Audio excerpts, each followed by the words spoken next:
everyone, it's Pastor Lori. Thank you for joining me for week 2 of Join Together July. Whether you are watching this with your Sunday school class or you are watching it on your own, I hope that you find this time that we get to spend together valuable and encouraging for you.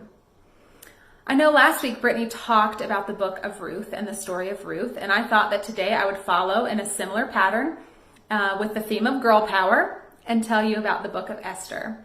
And so it is 10 chapters long, so I'm not going to read the entire thing for you all today.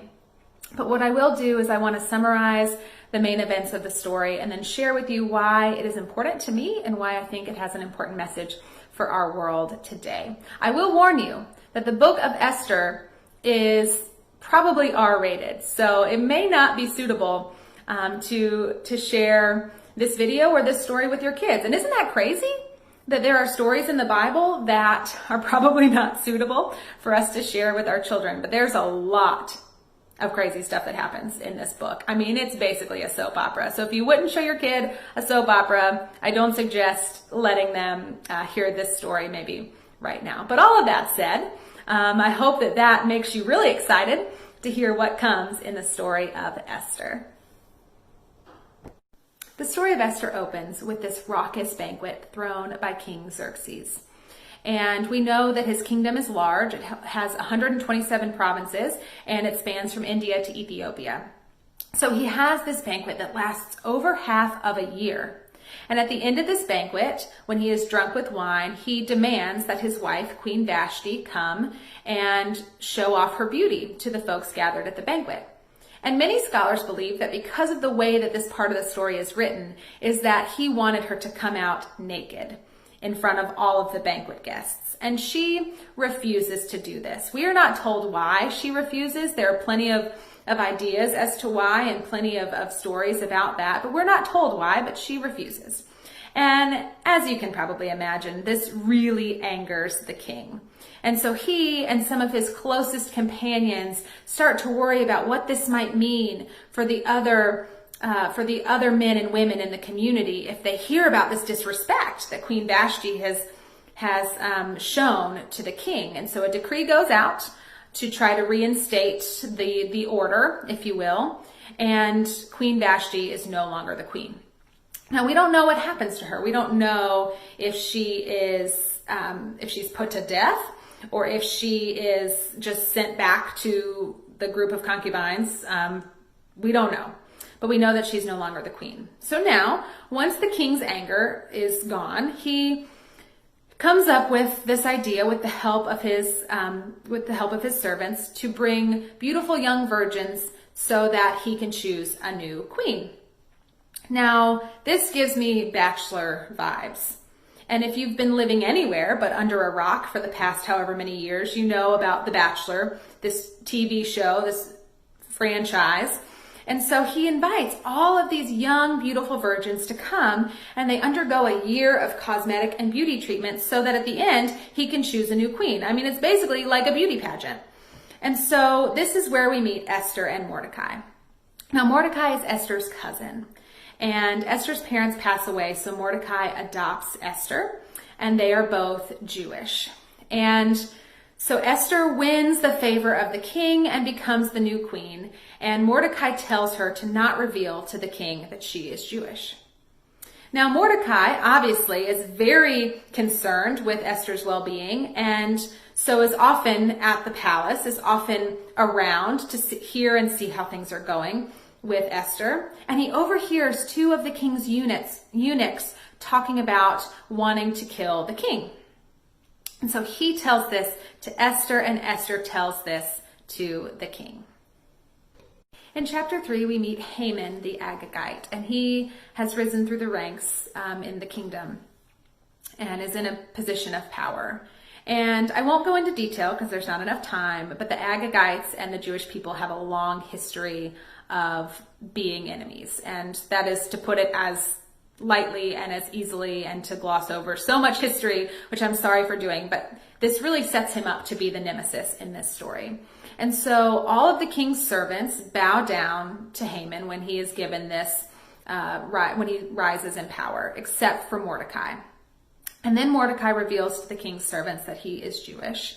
And Haman is infuriated by the fact that Mordecai didn't kneel down to him, and he plots to kill not just Mordecai, but all of the Jewish people. And so Haman tells the king that the Jewish people are disrespecting the king and are not keeping the king's laws, and the king gives Haman his signet ring, which is basically giving him the freedom to say anything on behalf of the king, because to sign a letter with a signet ring was his signature, was to give that amount of authority to Haman. And so he sends out an official decree about the murdering of all the Jewish people. Now we get to chapter 4, and Mordecai reads this decree, and he tears his clothes and mourns in sackcloth and ashes. And Esther hears of this, and so she sends someone who acts as a mediator between her and Mordecai in this coming conversation.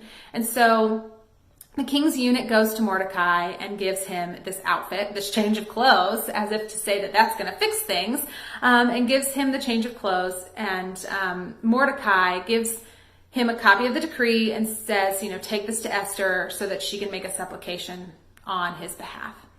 Now, Esther knows that she is not able to enter to see the king unless she is summoned, and she hasn't been summoned in 30 days. And so she is probably wondering where her power lies, if she currently has any power, and what's going on, because that's an entire month that she hasn't seen the king. And so she sends this to Mordecai. She says, it's against the law for me to enter and speak to the king if I haven't been called by the king. And so I want to read to you, this is from chapter 4, and this is Mordecai's response that I want to talk about later on, but I'll just share it with you now. This is in chapter 4. Mordecai says, "Do not think that in the king's palace you will escape any more than the other Jews. For if you keep silence at such a time as this, relief and deliverance will rise for the Jews from another quarter, but you and your father's family will perish. Who knows, perhaps you have come to royal dignity for just such a time as this."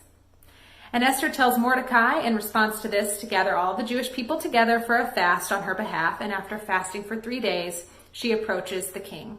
And she says that if she perishes, but she does agree to approach the king. Chapter 5, we see that Queen Esther approaches the king and is allowed to come and speak with him. And so she invites him and Haman to a banquet the next day.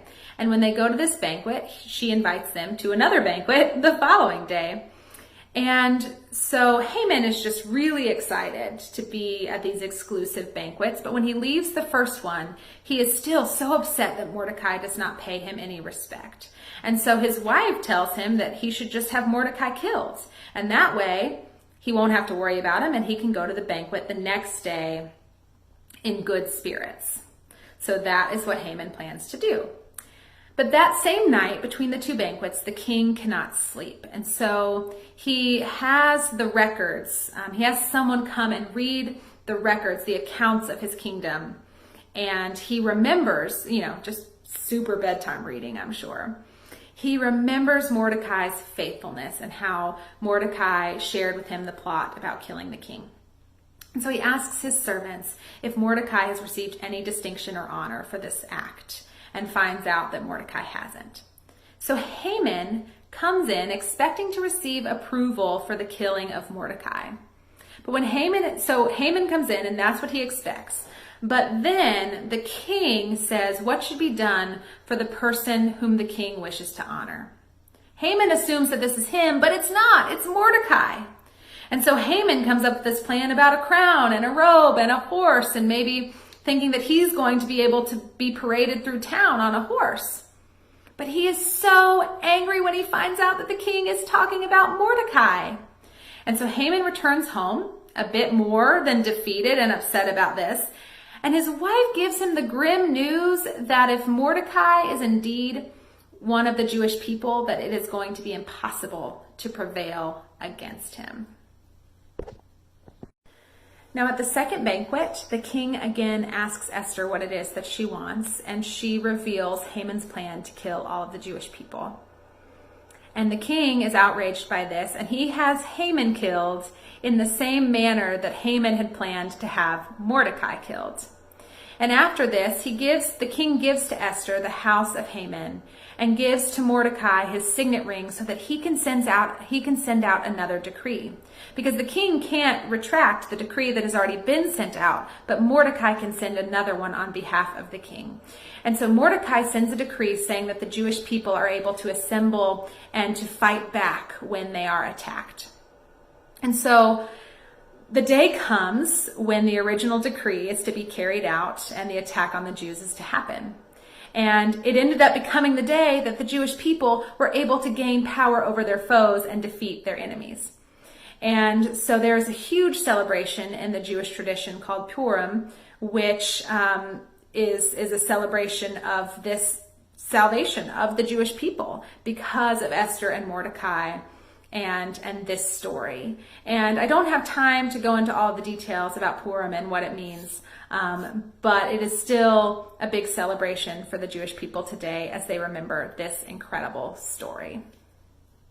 So why do I love the story of Esther? One of the things I love about the story of Esther is just the over-the-top nature of it. The 10 chapters do go by pretty quickly because of the incredible plot and storylines, and all of the characters are so dynamic.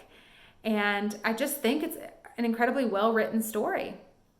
And many theologians believe that while it is written in a particular historic time, and there are some historical facts within it, that it is more of a novella, a story written to teach us about God and who God is and God's faithfulness.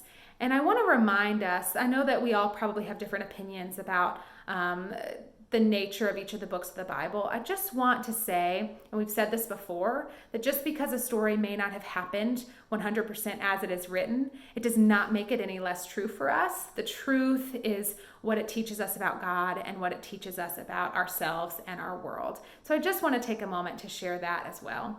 Another reason I wanted to share Esther with you, as I said in the beginning, is because I just don't think that Esther gets enough airtime. I don't think she gets enough credit. She's an incredibly powerful woman and an incredibly powerful person, and she takes great risk to protect her people. And so it's just an important story that I feel like needs to be shared. And as I said, I just followed in Brittany's girl power vein from last week and wanted to share her story in case you haven't read it or heard it or studied it in a while. Another thing that's fascinating to me about this book is that God is not mentioned anywhere in the book, and yet we see God working throughout the book. God is working behind the scenes. And so this is a reminder to me, an important reminder, that God is always working in our worlds, that God is always working and moving in our world, and we just have to look for where that is happening. Just because God's not mentioned doesn't mean that God is not working. And so I think that in our world, God is moving and working in incredible ways, and we have to search for those sometimes because they're not always tied to God's name, and people are not always putting God's name on their work. That does not mean that God is not moving and working in that work. I hope that makes sense.